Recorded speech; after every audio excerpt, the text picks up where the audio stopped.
Today's good question. Lucy asks, why are lottery winners required to publicly reveal their identities in Kentucky and various other states?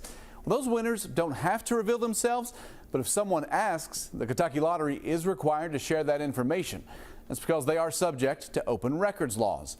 A lottery spokesperson told me when a big winner comes in, they'll ask if they're comfortable with sharing their story with the media and promoting it. If they say no, they say it ends right there.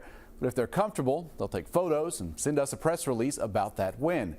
They also told me, quote, with that being said, because we are subject to open records laws, if someone wants to send our legal department an open records request for a specific winner, then we are bound by law to turn that over. We make sure and inform all of our winners about this possibility. Now, there are some states where state law allows winners to remain anonymous. Obviously, Kentucky is not one of them. If you have a good question, you can email goodquestion@wkyt.com.